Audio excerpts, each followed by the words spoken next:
Está entrando no ar pela Rádio Universidade 800 AM o programa T-Move, Temas Emergentes em Movimento.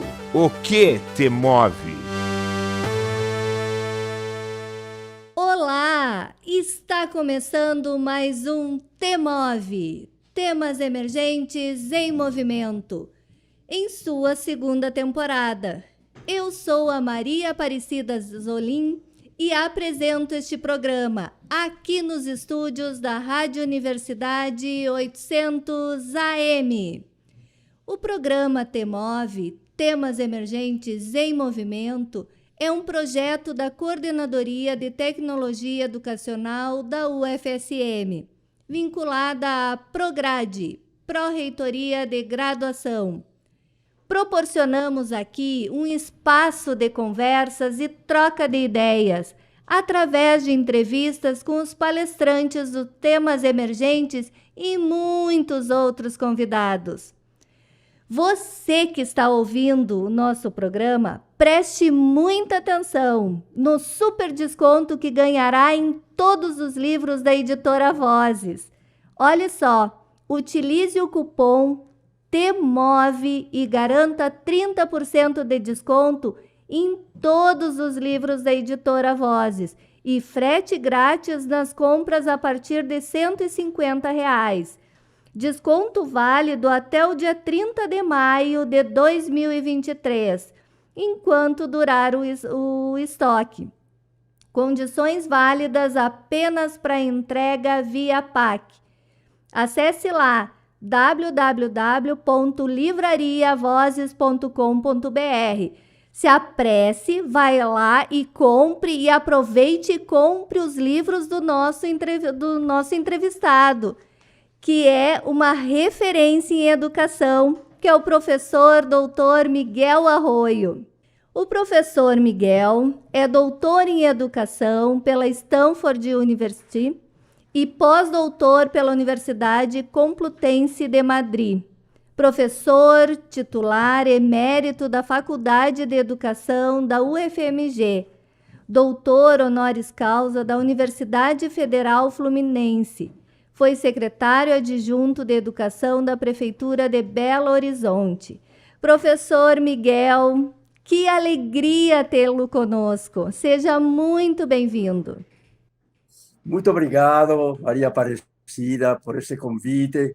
E já que não podemos estar aí, olhos nos olhos, como fala o Chico, nós vamos estar um pouco distantes, mas também dialogando sobre, como você coloca, temas emergentes. Eu podia colocar sujeitos emergentes. Perfeito.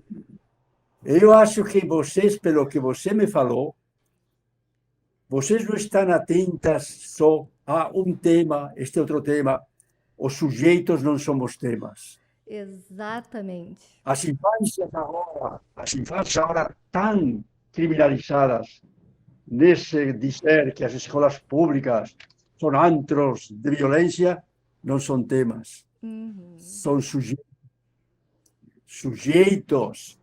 Eu tenho um texto que vocês devem conhecer. Pedagogias em movimento. Sim. Mas de quem são essas pedagogias em movimento? De movimentos sociais. Então, os movimentos sociais são a realidade emergente mais forte em nossa história, ao longo de nossa história. E agora, especificamente, neste momento pós-pandemia, virótica e, sobretudo, política. Então, parabéns a vocês por esse buscar os temas, buscar os sujeitos, buscar os movimentos sociais emergentes que nos põem em movimento. Ai, perfeito, professor. Assim, ó, realmente, porque quando a gente fala em escola, fala em sociedade, é como se fosse uma coisa genérica, e não é, são sujeitos que estão lá. Ah, excelente, já anotei para ficar registrado, porque é muito importante isso. A gente não pode esquecer que a gente fala de gente, né? Como dizia o Paulo Freire, a gente está falando, quando fala em escola, a gente fala de gente. Exato. E quando falamos em educação infantil, não falamos em escola de educação infantil, nem diretrizes curriculares, estamos falando em infâncias. E ainda mais, que infâncias? Nem todas as infâncias são as mesmas infâncias. Então é por aí. Que bom. Perfeito. Parabéns a vocês nesse programa, tá bom? Professor, nós temos a primeira pergunta, que é assim, ó, que dá o título ao nosso programa. Então, Miguel, o que te move? O que me move, até já com a idade que eu tenho, já faz 63 anos que estou aqui neste país, e quando cheguei aqui já tinha uns pouquinhos anos, o que me move durante toda esta minha vida. Eu queria destacar o que me move, vocês devem conhecer, não sei se vocês conhecem, este livro, não é da editora Vozes, é da editora Autêntica. Aqui fala educador em diálogo com nosso tempo. O que me move é exatamente isso, estar atento ao meu tempo e estar em diálogo permanente com o meu tempo, com os movimentos sociais do meu tempo, com as lutas do meu tempo, com as injustiças do meu tempo, com as resistências do meu tempo. E tem um autor que eu recomendaria a vocês lerem, que se chama Hobsbawm. Hobsbawm é um historiador inglês, faleceu faz ano e meio, 2 anos, mas história da classe operária inglesa.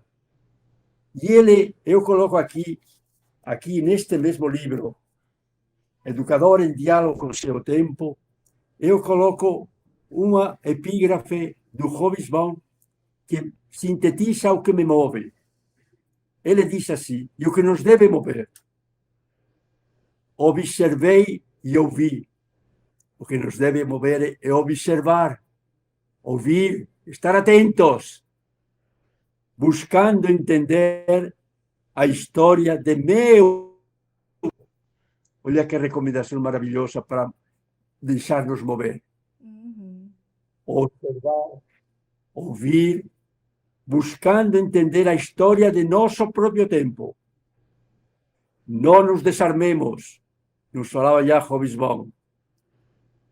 Mesmo em tempos insatisfatórios, a injustiça social ainda precisa ser denunciada e combatida.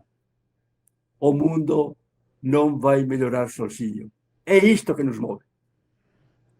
Queremos que o mundo mude, mas ele não vai mudar sozinho. E não vão ser as estruturas de poder que vão mudar esse mundo.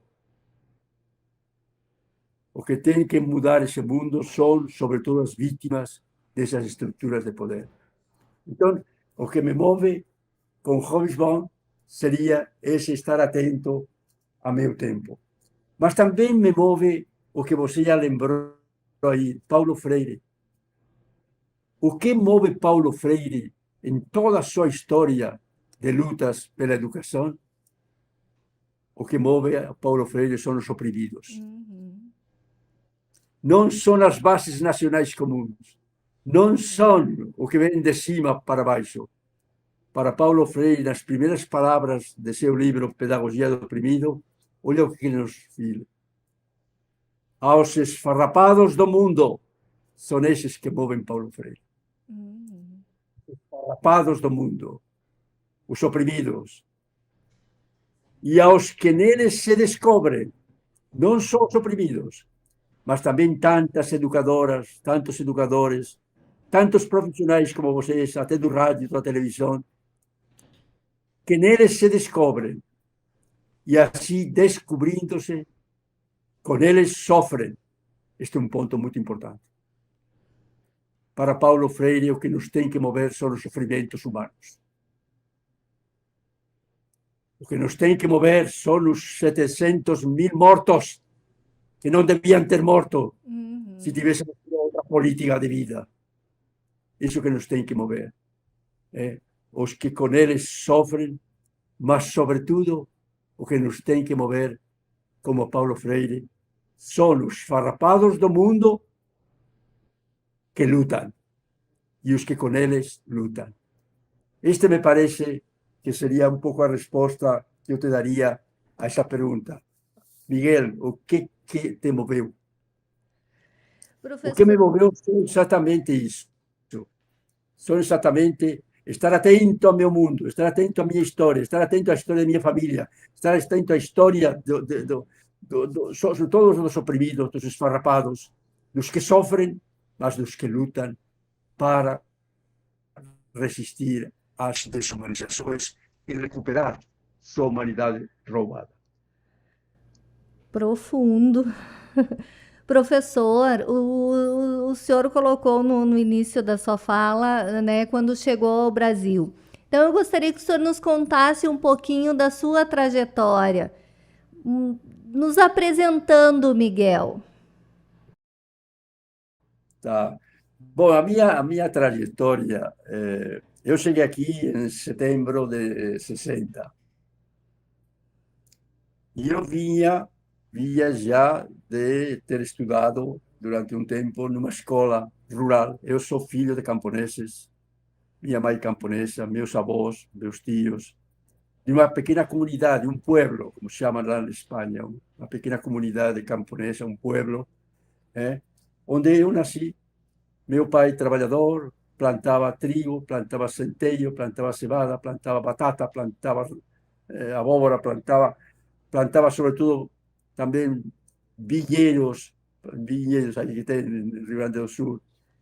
Plantava, é a terra da Ribeira del Duero.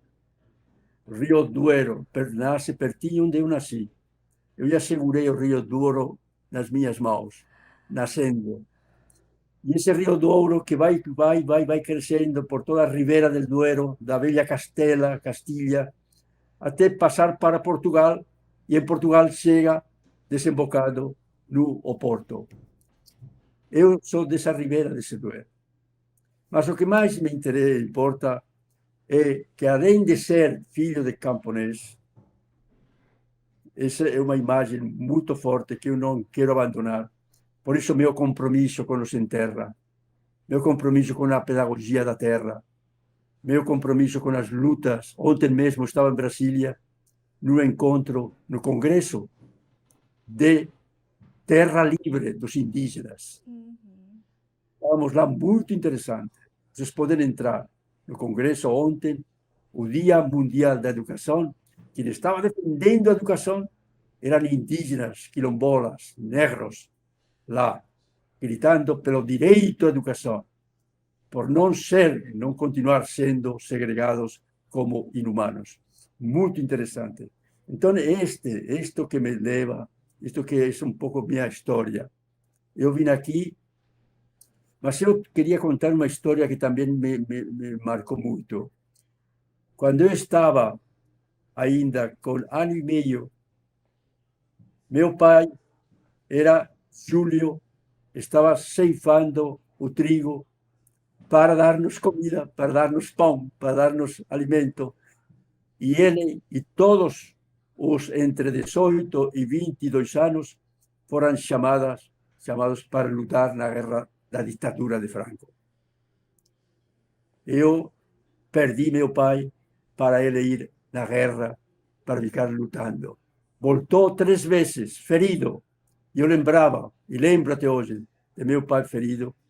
Muitos dos meus colegas na escola eram órfãos de pais mortos na guerra. Já eu vivi o que uma ditadura sangrenta que mata. Todas as ditaduras têm que ser rejeitadas, sejam de quem for. E eu aprendi desde muito cedo a rejeitar a ditadura, porque me roubou meu pai, e porque roubou meus tios, e porque eu vi tantas, as mulheres da minha cidadezinha, todas de negro, en luto por tantas mortes, as notícias de mortes que chegavam na guerra.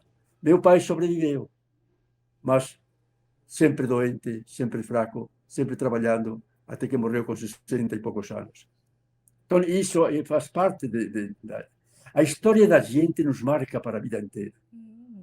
Temos que trabalhar mais, educadoras e educadores, para conhecer as histórias de cada aluno. De cada aluno. Histórias que não são histórias românticas, que são histórias de sofrimentos. Quando eu ia na escola, o professor sabia quem que eu era, porque ele sabia dessa história. Mas quantas vezes chegam 1.000, 2.000, 4.000, 100.000 das nossas escolas que não sabemos de nossos alunos? Esta é uma questão muito séria. Cada infância, adolescente, jovem ou adulto que chega na EJA ou que chega na escola, chega carregando uma história. Uma história de sofrimentos, às vezes mais do que alegrias. Uma história de ver sua mãe sair muito cedo para trabalhar e ele não saber com quem ficar. Eu lembro quando minha mãe ia trabalhar no campo com meu pai, e eu que sou o primeiro de 6, ela me falava, quando acordarem teus irmãos, você dá isto, dá aquilo, troca a fralda, dá de comida, cuida deles. Ou seja, nós aprendemos tudo isso. Todas nossas grandes aprendizagens como humanos foram aprendizagens, sobretudo, na família, sobretudo da mãe. Temos que dar mais valor na educação à função da mulher, da mãe. É a mãe que leva cada dia seu filho na escola antes de ir para o trabalho. É a mãe que lutou na década já de 70 no movimento de mulheres trabalhadoras pro-creche. É a mãe.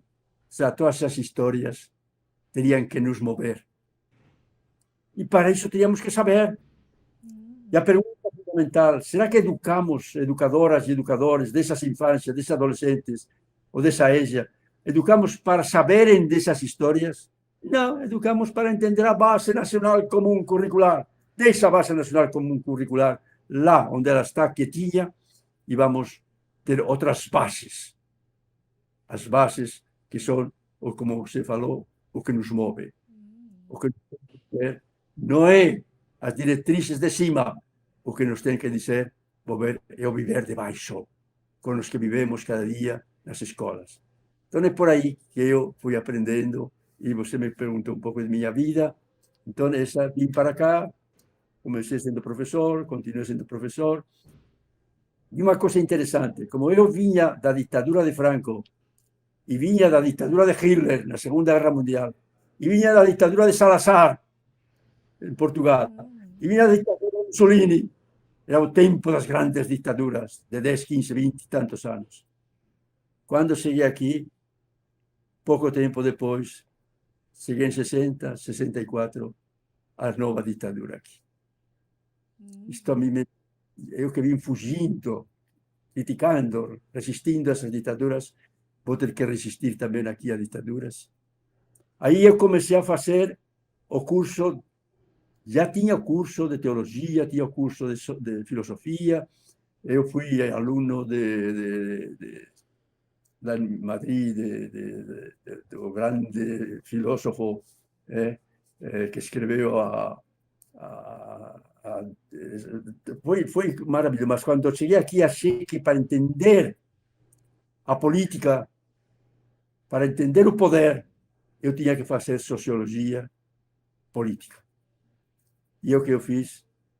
Fiz de novo a graduação em sociologia, em ciência política, o mestrado, e fui fazer o doutorado em Stanford, na Califórnia, em políticas educativas. Esta é um pouco minha história. Quando voltei, já era professor da sociologia. Quando voltei, estava sendo criado dentro da Faculdade de Educação uma área que era de ciências sociais aplicadas à educação. E aí eu fiquei com política e educação. Não políticas da educação. Política e educação. Política e educação.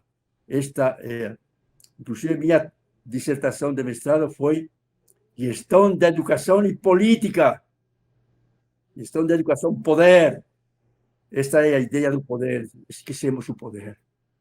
Quem manda são os poderosos.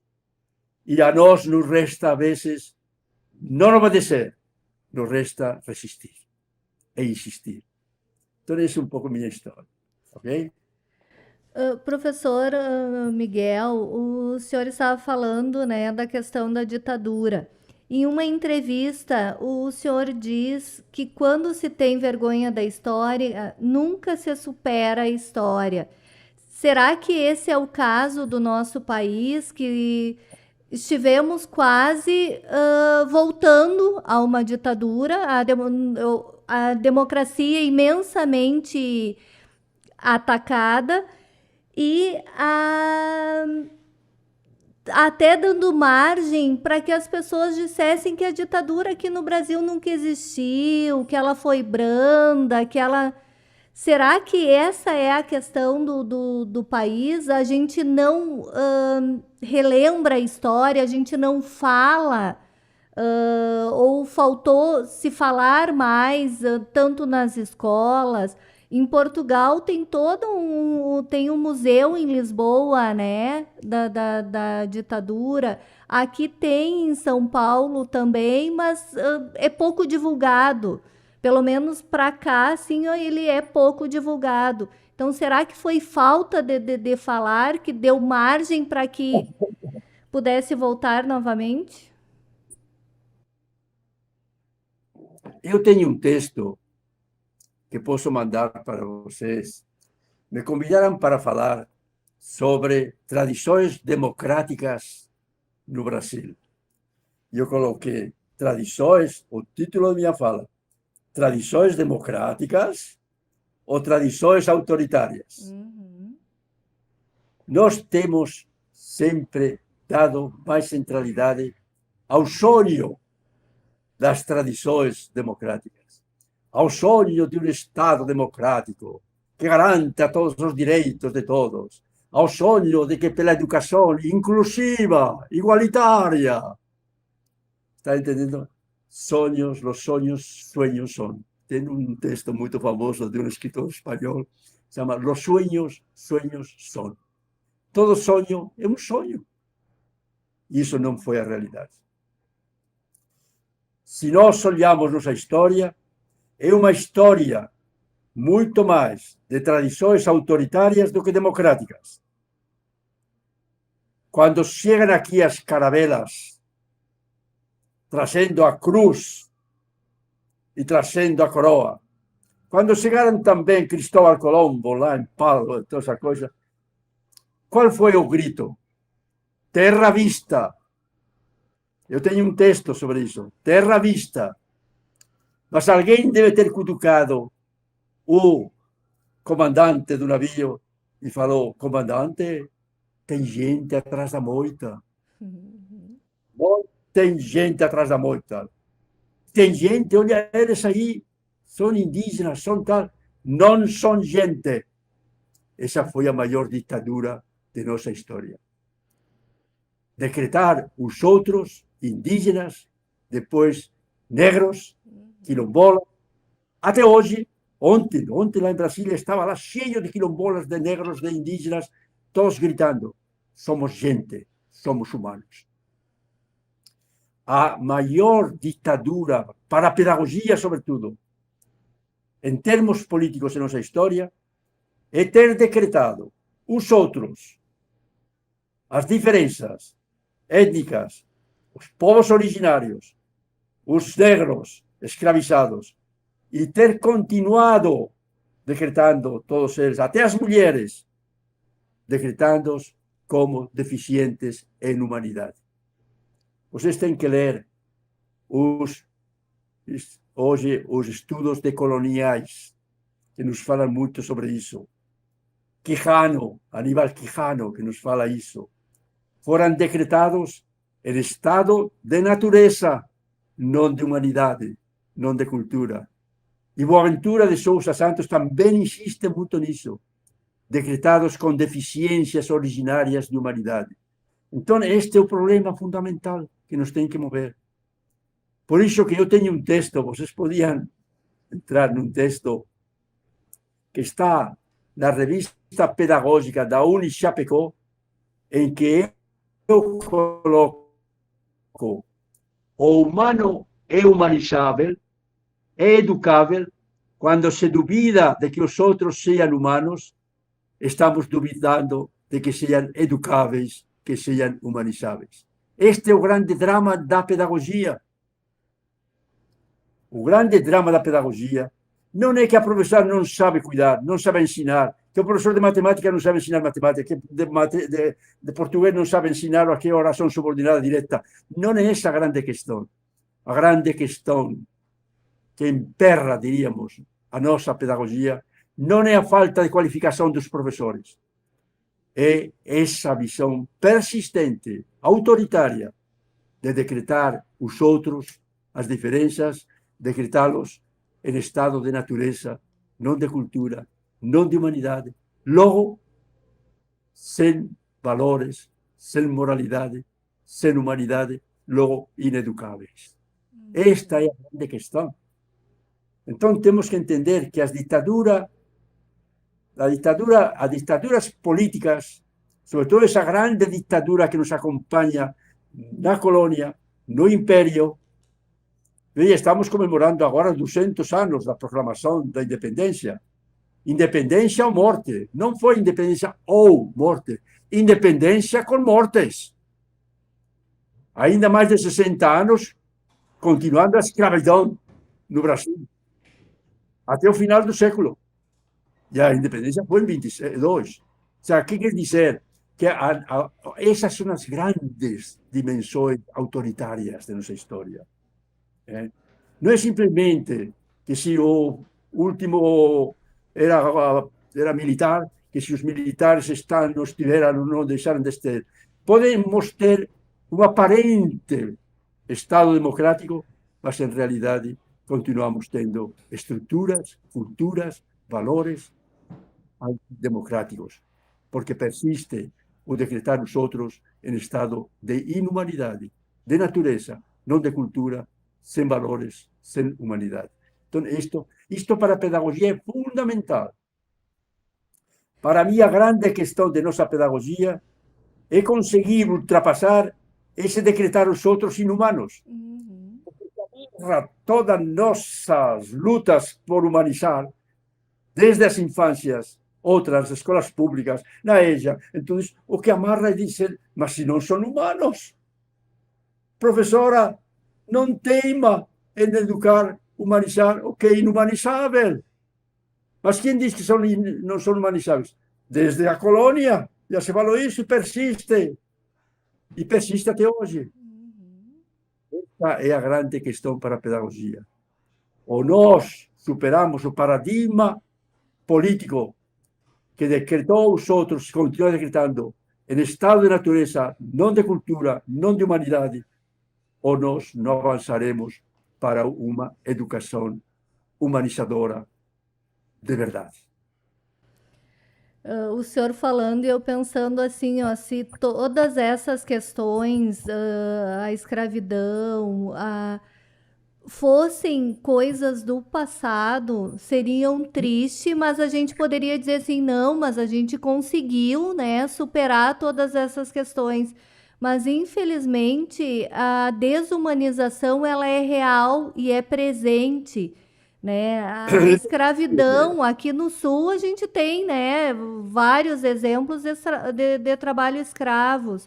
A própria questão, assim, ó, das pessoas moradoras de rua, né, que é passado como se fosse nas grandes cidades encarado como normal. Varia parecida. Eu te diria, eu saí ontem muito cedo para ir a Brasília, saí às 6 da manhã. Quem que estava nas ruas? Cheios de gente deitados em uns papéis, tá? Frio. Mas não estavam só eles. Estava cheio de mulheres negras que vinham das periferias, que tinham pegado já o tranvia, toda essa coisa, às 5 da manhã, para estar a serviço nós como empregadas domésticas. Tinha milhares de trabalhadores negros todos que já estavam para subir nos andaimes, para as construções. Isso também é escravidão. Escravidão não é simplesmente isso que falam, estão vivendo como, reproduzindo os tempos da escravidão. A quantidade de mendigos, nós temos 40, 35 milhões de famintos. Mas a escravidão, mais do que na escravidão, porque na escravidão os donos dos escravos tinham que dar-los de comer para que não morressem. Agora tem isso. Os escravos eram melhor tratados do que hoje tantos e tantos que estão na rua sem comer, sem beber, sem trabalho. Naquela época, ao menos tinham trabalho. Escravo, mas trabalho. Agora temos mais de 40 milhões na informalidade do trabalho. Então, estas são realidades, gente. Essas são as grandes dimensões autoritárias, tradições autoritárias. Muito mais do que se estiveram nos militares 20 anos, se esteve agora um militarzinho aí 4 anos. Essas são as grandes realidades que nos têm que interrogar e alertar e tentar respostas. Professor, a nossa conversa, assim, chega a dar uma tristeza de interromper, mas nós vamos ter que chamar um intervalo, mas já voltamos, é bem rapidinho.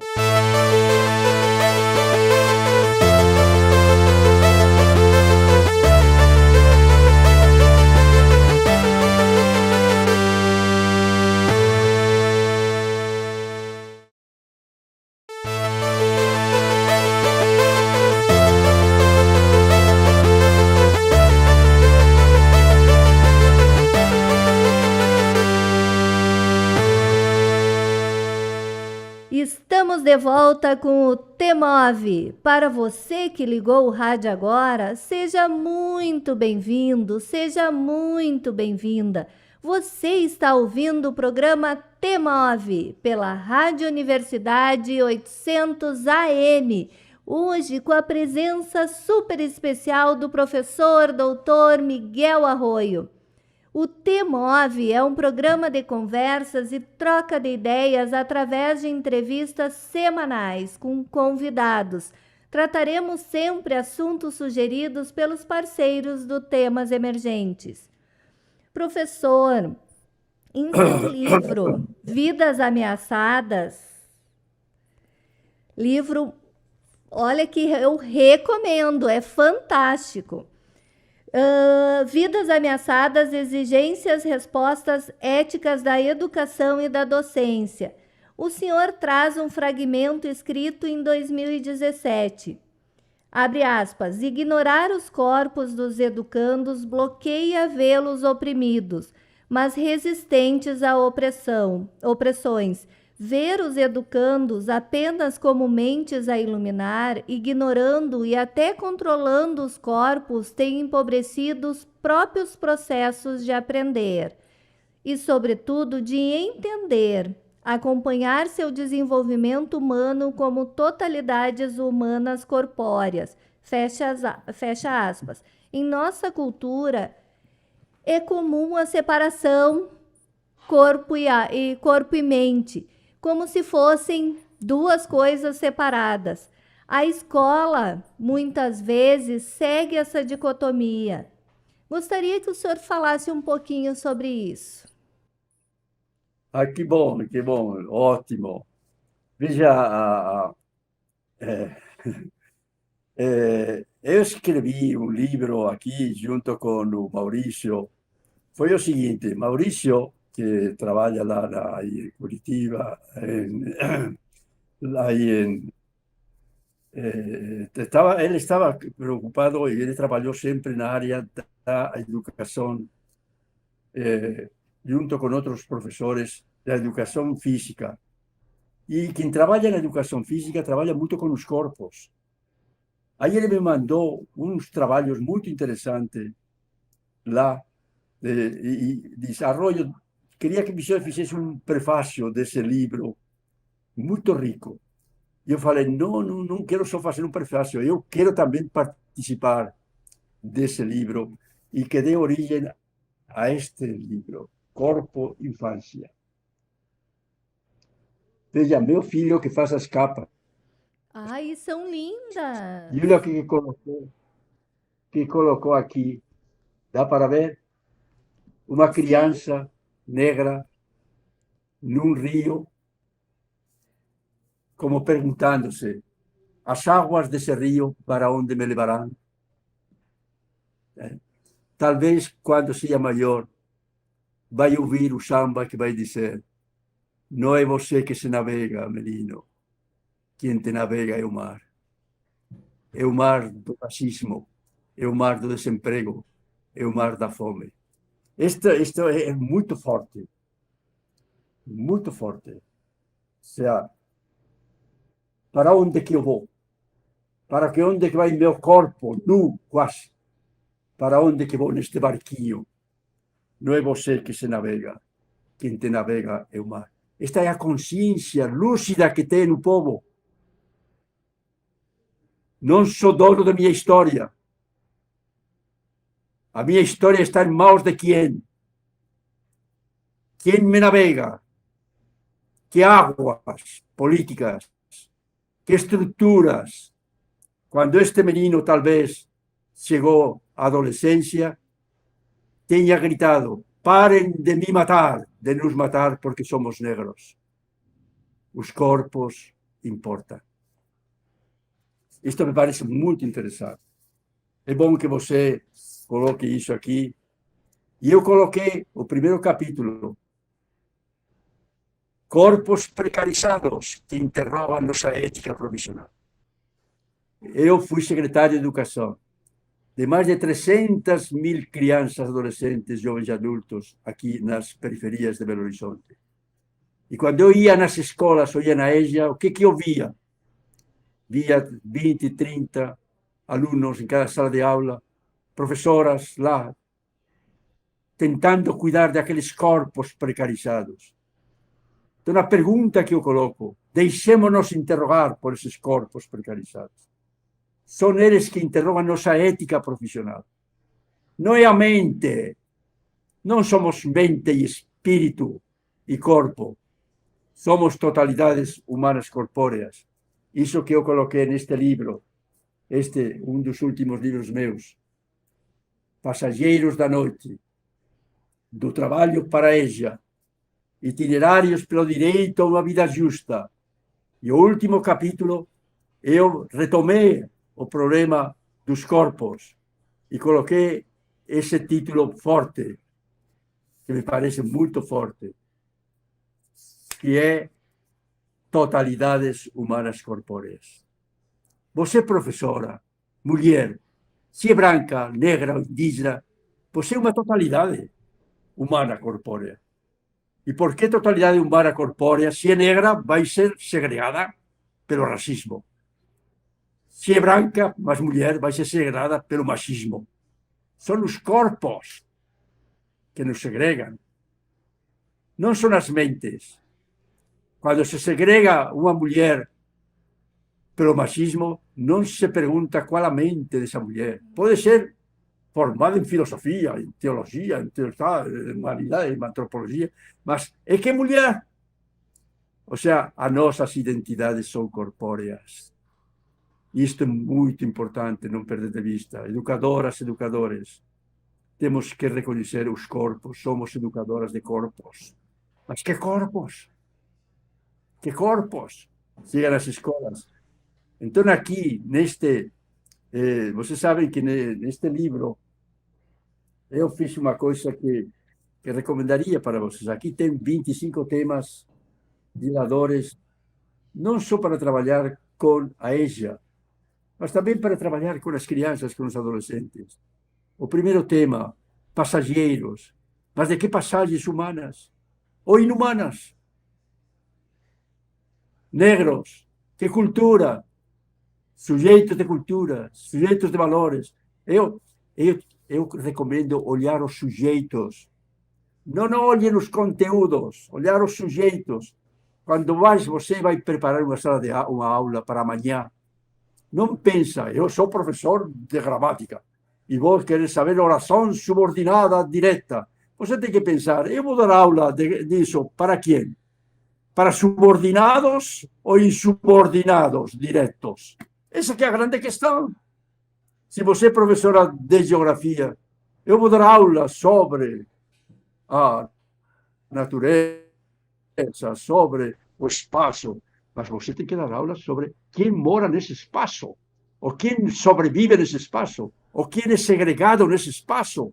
Do contrário, você não consegue ser professor de espaço. Entende? A mesma coisa sobre história. Se você vai dar aula de história, por exemplo, agora, a proclamação da independência, você tem que falar, mas quem que programou a independência? O próprio filho do presidente proclama a independência do Brasil depois de tantos anos de colonização. Mas que história é essa? Então, e com independência ou morte, mas com morte ou sem morte, com escravidão ou sem escravidão, com, entende? Estas são as grandes questões que temos que trabalhar. Então, aqui coloco que temos que usar muito as artes. As artes falam mais verdades do que as ciências. Isso é muito importante. Se você pega as artes, a cultura, a música, se vocês pegam a pintura, se vocês pegam, se vocês pegam o próximo livro que vai sair, está já saindo estes dias, depois de Vidas Ameaçadas, toma nota, é Vidas Reexistentes. Nossa! Vidas, depois de ameaçadas, vidas existentes, reafirmando sua outra humanidade na história. E o que eu vou colocar na capa desses livros? Quem são os símbolos das resistências, colocando sua outra humanidade em nossa história? São os retirantes. Então vai ter na capa uma pintura de Portinari sobre os retirantes. Como dizendo, educadora e educadores, a maior parte dos que chegam às escolas públicas de São Paulo, do Rio, do Norte, do Sul, de Santa Maria, do Nordeste, são esses retirantes em busca do direito a uma vida humana mais justa. Então, é por aí. Mas eu convido, então, por isso que eu uso tanto as artes. E aqui, neste Totalidades Humanas Corpóreas, veja o que eu recomendo. Eu não recomendo, não comecem discutindo se somos corpo e espírito, se somos alma, se somos... comecem indo para as artes. E aqui lembrei de Taiguara, hoje, que é um grande músico. Olha o que coloca. Hoje trago em meu corpo as marcas do meu tempo, meu desespero, a vida no momento, a fossa, a fome, a flor, o fim do mundo. Eu queria aqui dizer para as professoras, professores, seja da EJA, seja de idosos, seja de crianças, olhe para os corpos de teus educandos. Ele está dizendo, professora, olha para meu corpo. Você quer saber quem que eu sou? Trago no meu corpo as marcas do meu tempo, meu desespero, a fome, a vida no momento, a vida insegura, a vida ameaçada, a vezes por balas perdidas. Esta é a realidade. Então, e depois coloco também aquela de Milton Nascimento e Ronaldo Bastos, menino. Quando foi morto aquele menino na marcha do 100 contra a ditadura no Rio de Janeiro, é uma grande marcha. Você falou que as nossas tradições autoritárias são terríveis, mas as resistências têm sido também maravilhosas.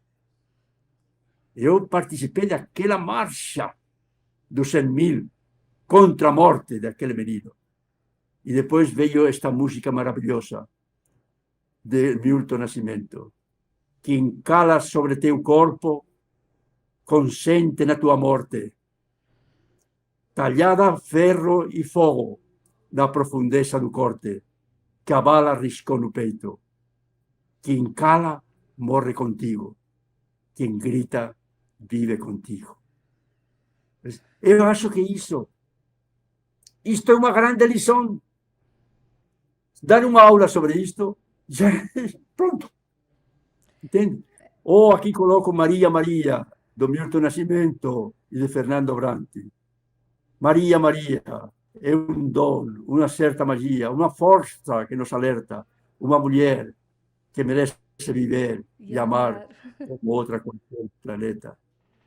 Maria, Maria, é preciso ter força, é preciso ter raça, é preciso ter gana, sempre. Maria, Maria, mistura de dor e alegria. Então, esta é a realidade que tento colocar em todos os meus livros. Olhemos para os sujeitos. Os sujeitos, como você muito bem falou, não sujeitos mentes. E, sobretudo, não vontades sem valores. Quanto se fala agora? Não tem valores. Violentos.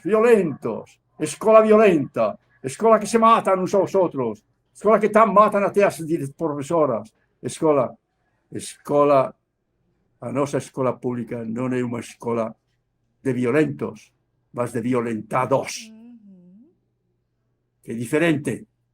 Violentados por tantas injustiças, por tantas mortes, por tantas incursões das polícias nos morros, violentados.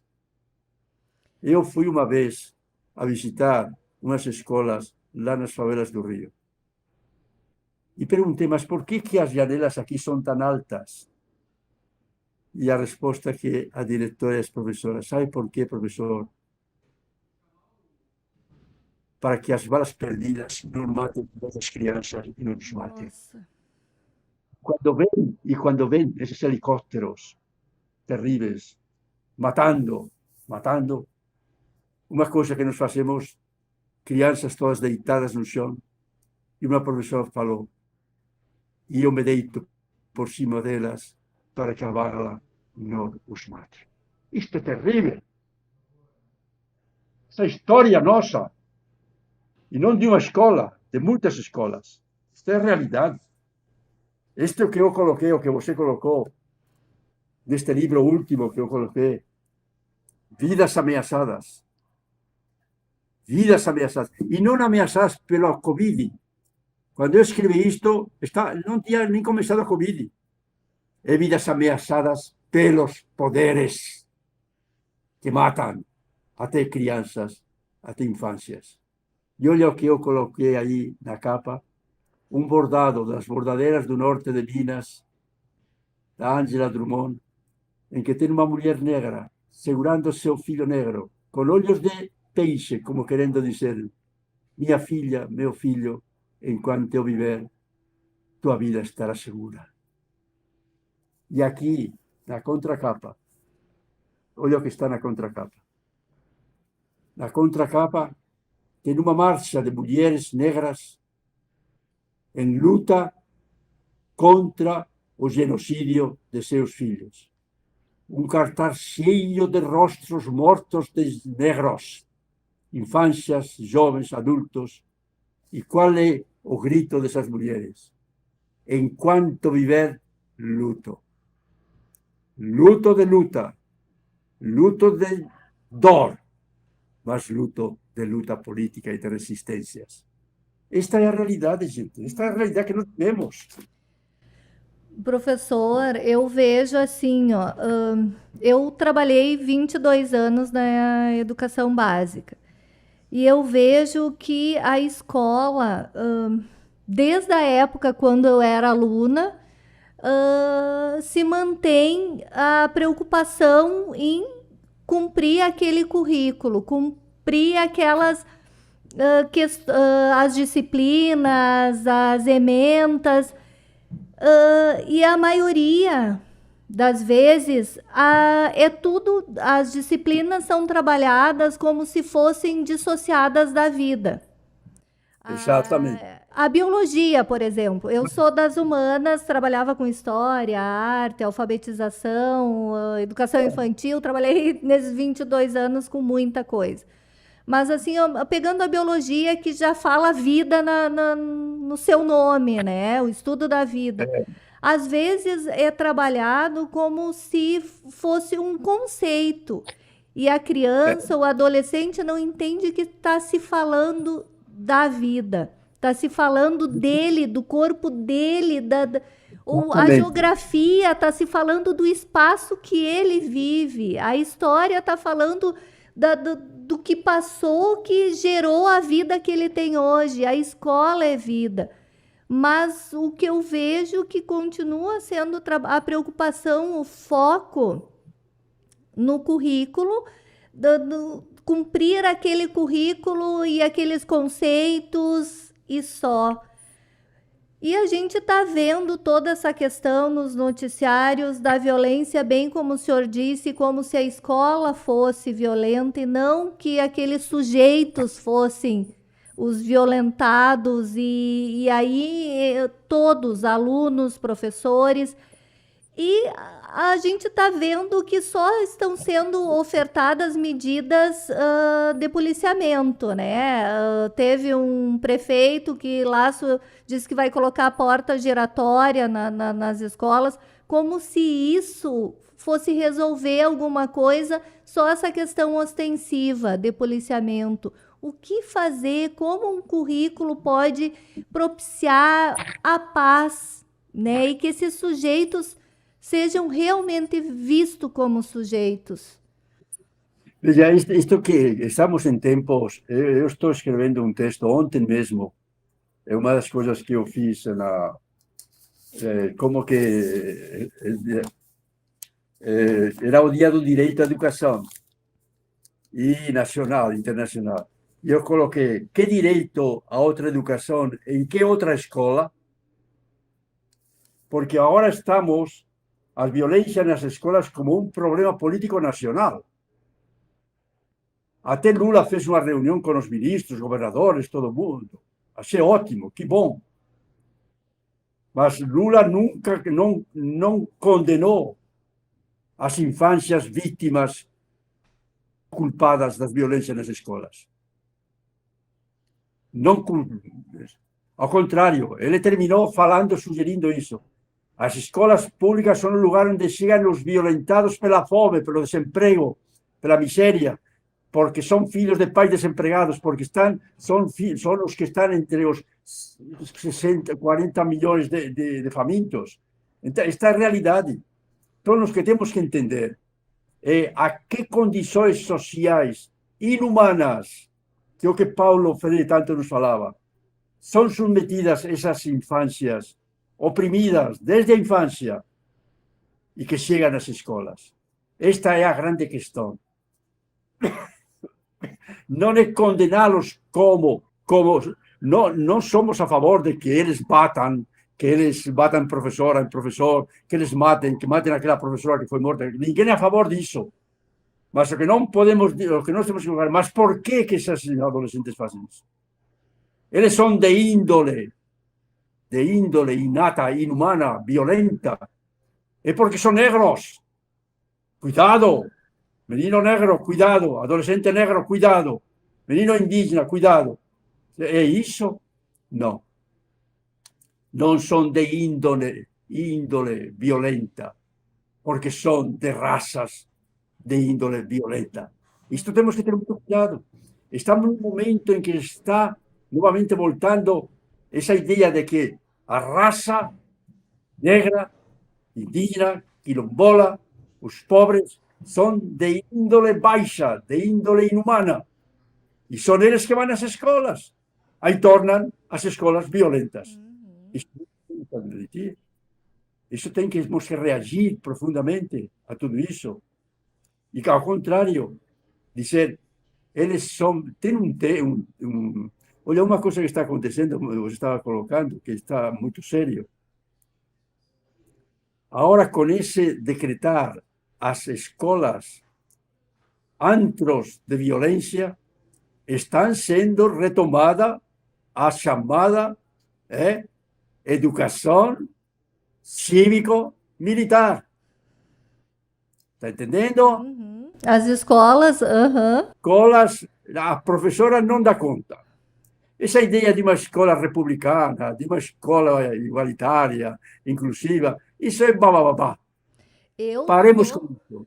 Eu sou extremamente contra, porque é repassar, colocar o trabalho do professor, daí o professor fica sempre assim, como aquele que não tem condições de fazer o seu trabalho, tem que um militar ir lá na escola dizer o que ele tem que fazer. Militar é no quartel, professor nas escolas. Veja, a Presidência está decretando, as escolas cívico-militares decretam não só as infâncias violentas, criminosas, mas decretam a incapacidade que teve toda a história de nossa educação pública, igualitária, até republicana, e a história de tantas educadoras e educadores que tentando fazer com que as bestas, esses criminosos, sejam humanos e não conseguiram. Estamos no momento de dizer a escola pública republicana, na qual tanto sonhamos, não dá conta dessas infâncias e adolescências violentas. Isto é o que está sendo dito. Então, qual é a solução? Ou aumentar o número de escolas cívico-militares, ou aumentar também a militarização, o policiamento dentro das escolas. Teve um prefeito que teve coragem de dizer que vai colocar todos os professores com um revólver em cima da mesa. Estão entendendo o que estamos chegando? Tem um texto, não sei se vocês conhecem, você podia fazer propaganda disso. Eu fui entrevistado já faz um ano e meio pela Carta Capital. Carta Capital. Arroyo, queríamos saber se você topa uma entrevista sobre as escolas cívico-militares. Digo, topo, sim. Mas você é a favor ou contra? Sou radicalmente contra. Mas por quê, professor? Porque, no fundo, eles estavam assim, não apoiando, mas um pouco em dúvida. Por quê? Porque, para mim, a escola cívico-militar criminaliza as infâncias populares. Então, vocês podem entrar na Carta Capital, Miguel Arroyo, escolas cívico-militares criminalizam as infâncias populares, e distribui esse texto. Então, isso que está de volta. Está de volta, novamente, diríamos, essas duas coisas que me parecem muito importantes. A escola pública, o ideal de uma escola pública de direitos democráticos, republicana, e a ideia de que os professores, professoras, até bem formados, serão capazes de construir uma escola pública que humanize essas infâncias, é utópico. Paremos com isso e, em vez de escola pública, de educadoras, educadores bem formados, que trabalham com tantas pedagogias maravilhosas, tudo isso já era. Agora tem que ser a escola violenta, a escola policial, a escola cívico-militar. Isto é terrível, terrível. Essa militarização da educação. Então, isto está sendo defendido. Mas há uma coisa que também me está preocupando nessa questão das violências nas escolas. No fundo, estão sendo culpados como violentos não os poderes, não as estruturas racistas, que os negros dizem, parem de nos matar, racismo estrutural. Não é isso.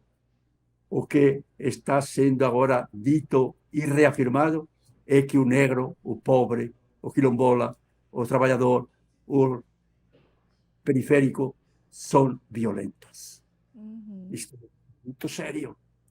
Estamos em tempos de criminalizar as infâncias populares, como sempre foram criminalizadas.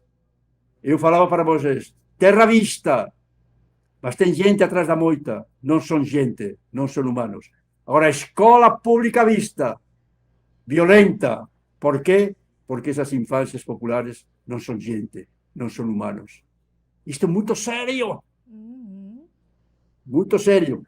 Tem esse texto que eu falei para vocês, que está na Unichapecó. Unichapecó. E colocam Miguel Arroyo, e o título do texto é O humano é viável, é educável. O humano é viável, é educável. Tá? Aí vocês vão encontrar toda essa questão que acho que temos que trazer para o debate pedagógico. Porque senão culpamos os professores, educadoras e educadores. Vocês têm que resistir. Está um momento em que está dizendo-se, educadora, educador, diz que são mal pagos, não deviam ser nem pagos, porque não são capazes de civilizar esses incivilizados, de domesticar essas bestas que chegam às escolas. Esta é a realidade que estamos. O problema não é que se está sendo condenado a família, o pobre, o negro, a infância, a adolescência, está sendo criminalizado também e desprezado o professor, a professora que se qualificou e que com tanto esforço e mal paga, veja, aqui estamos discutindo agora se uma professora que trabalha 40 horas pode ganhar 2 ou 3 salários mínimos. Quanto que ganha um deputado? Quanto que ganha um do Supremo? 40, 50 mil por mês. E tem casa, e tem lugar, e tem carro, e tem isto. Ganham cada um deles mais de 60, 70 mil. Uma professora, para ganhar 70 mil, tem que trabalhar quantos anos? A vida inteira, quase. O que eles ganham em um mês, a professora, suportando todos esses meninos, eles não ganham em 4 ou 5 anos. Isto é muito sério. Esta é a realidade que estamos vivendo. E ainda se diz, está vendo, e até demais que ganham 2 salários mínimos. Não deviam ganhar nada porque não são capazes de educar esses bárbaros, essas infâncias violentas. Então, a solução agora não é pagar menos às professoras, é acabar com as professoras. E entregar tudo isso para a polícia, para os militares. Isto é muito sério. Estamos num momento muito sério. Educadoras e educadores, estamos num momento muito sério. Ou resistimos, ou vamos desaparecer. Concordo plenamente com o que o senhor está falando. Realmente é algo assim, ó, desde que começou essa discussão das escolas cívico-militares, eu venho batendo na mesma tecla, assim, ó, colocar um militar na escola para fazer o trabalho lá de manter a disciplina na escola é uma desvalorização para o papel do professor. Eu acho que cada um tem que estar no seu quadrado. Então, realmente, é algo muito preocupante. É algo assim ó, que realmente tinha que parar para pensar. E a questão da violência também não é com o policiamento que vai se resolver a porta giratória ou colocar a brigada ou o policiamento na frente das escolas que vai resolver, tanto que aquele em Blumenau pulou o muro, né? Então, assim, ó, é algo bem mais profundo que tem que ser pensado num todo, num contexto, é um problema social, não é só um problema da escola. Há uma sugestão que está sendo feita agora, é que, em vez de dar só oração subordinada direta, ou de vez de que tem que dar nas escolas centralidade à formação psíquica, a formação do espírito, né? Para fortalecer o espírito das infâncias, para que elas não se deixem contaminar pela fake news, para que não tenham ódio das outras infâncias e das professoras, educar seu espírito. O sea, está sendo proposta uma matéria que vai ser fortalecimento do espírito. Sério? Quer dizer, está sendo proposta. E aí vai entrar psicólogo, aí vai entrar educador social, aí vai entrar, está entendendo? Mas o que pressupõe isso? Essa é a pergunta que nós temos que colocar. Quando se diz que essas infâncias têm que ser fortalecidas no seu espírito, é porque são pobres de espírito?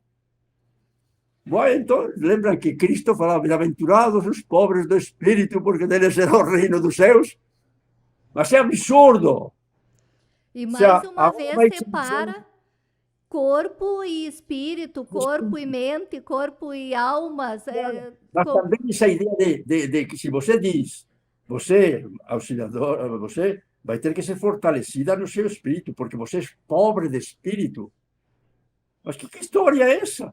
Pobre de valores, pobre de iniciativa, pobre de inteligência, pobre... O sea, essa ideia Está havendo uma proposta de que o MEC coloque agora como obrigatório a educação do espírito, fortalecer o espírito. Para quê? Para se contrapor à pobreza de espírito de tantas infâncias, adolescentes, jovens e adultos que chegam pobres em nossas escolas, não pobres porque não têm trabalho, não pobres porque não comem, não porque são pobrezas de espírito. Então, em vez de ter agora 35 milhões de famintos, o que vamos ter é 50 milhões de pobres de espírito. Isto é terrível. Reagir a isso, por favor. É, realmente. Educadoras e educadores. Psicólogo, nenhum educador se preste a dizer que as infâncias, adolescências, jovens e adultos nas escolas são pobres de espírito e precisam ser fortalecidos com matérias que os ajudem a ser mais ricos no espírito de que carecem. Isto é terrível. Onde estamos chegando? Então, veja a pergunta aceleradora que você não me colocou no início. O que nos move? O que nos move mais do que mover? O que nos irrita? O que nos coloca, como Paulo falava, em estado de permanente resistência esperançadora? Lutar contra tudo isso. Ok? Gostaria que tivéssemos tempo para mais coisa, porque realmente a conversa foi assim, ó, muito proveitosa, muitas aprendizagens, e eu gostaria muito de lhe agradecer, porque realmente é muito bom lhe ouvir. Mas eu queria só lembrar um pouco deste. Este é um dos livros que eu gosto muito. O primeiro livro que eu escrevi foi o livro de Ofício de Mestre. O meu tá surradinho, ó. O meu tá surradinho aqui, ó. Quando eu chegava nas escolas como secretário, muitos me falam, Arroyo, eu não sei mais quem que eu sou. Eu fui preparado para ser professor de matemática, de gramática, tudo isso, mas não posso ser só isso. Não posso ser só isso. Essas infâncias que chegam, esses adolescentes, esses jovens que eu trabalho, não posso. Eu tenho que ser não só docente, tenho que ser humano docente. Aqui, muito interessante, aqui na página 50. A página 50 é humana docência. A minha docência não é uma docência qualquer. Quem que eu sou? Docente ou educador? Uma relação tensa. Eu coloco aqui na página 51. E depois coloco ensinar e aprender a sermos humanos. Não só aprender matemática, gramática, oração subordinada direta, mas ser humano subordinado, indireto e explorado. Dessa violência com que se está tratando as infâncias da escola, é obrigatório que a professora e o professor não acrescente ainda mais lenha nessa fogueira de decretar os outros como violentos. Esta é a humana docência. Somos o quê? E eu coloquei uma coisa, uma Cecília Meirelles, quem me inspirou isso, humana docência, foi Cecília Meirelles, que ela coloca, e toda humana docência. Eu falei, humana docência? O sea, que a docência não é só docência, não é só ensino. Ela tem que levar em consideração que está trabalhando com humanos, humanizados ou desumanizados, tá? Para inventar-se um ofício, ou morre sem exercício, ou se perde. Quantas humanas docências perdidas, tentando só ser professor de minha matéria, de meu... Uma coisa que nós temos que lutar muito, professores, acabemos com essa história de que sou professor de uma matéria. Uma das coisas que eu coloco aqui no isso, a ser professor não é um modo de ensinar, é um modo de ser. Está aqui escrito, está? um modo de ser, na página 27.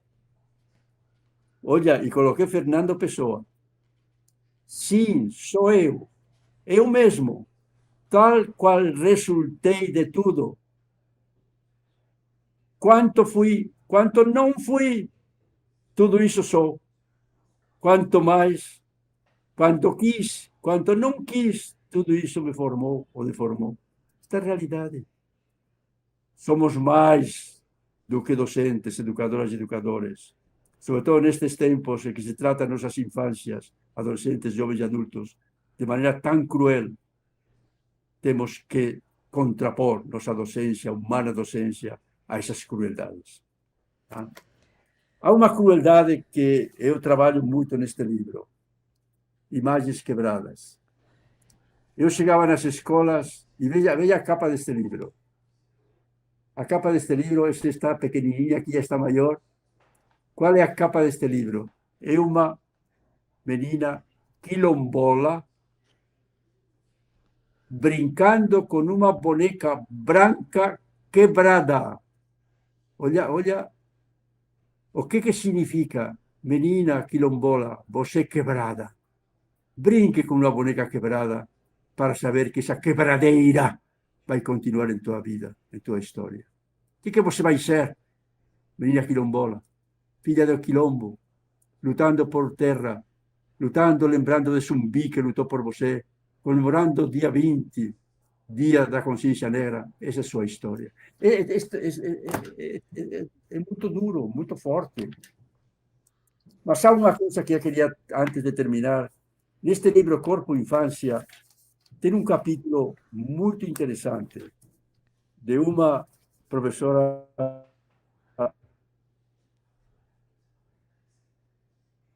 Cília.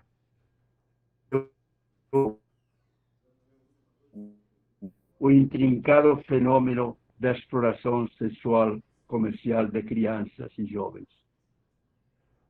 Vou contar para vocês que eu estava falando sobre isto numa reunião de professores, em um encontro de docentes, educadores, e depois o pessoal vai comprar o livro. E chegou uma mulher negra com este livro para que desse uma autora. E eu sempre pergunto, mas por que você comprou? E ela começou a chorar. E falei, toquei em alguma coisa forte. Professor, eu sou uma dessas meninas adolescentes negras consumindo meu corpo infantil na exploração sexual. Eu sou vítima dessa exploração sexual. Nunca ninguém me falou isso. Nem na escola, nem quando eu fiz o curso de magistério, nem quando eu fiz o curso de pedagogia. A primeira vez que escuto falar sobre isso é agora. Eu vou levar este livro para ler. Isto é muito sério. Não faz muitos dias que eu li uma estatística. 49% das violências sexuais são contra meninas menores de 14 anos, pobres, negras, sobretudo. Esta é uma realidade. E chega nas escolas. Será que essas violências, elas vão saber por quê? Quem as oprime? Quem as violenta? Que estruturas? Porque são negras? Porque são pobres? Se ao menos os conteúdos da base nacional comum os ajudasse a entender-se, a saber-se, a lutar e a resistir a essas violências, esta é a última palavra que queria dizer. Resistir é preciso.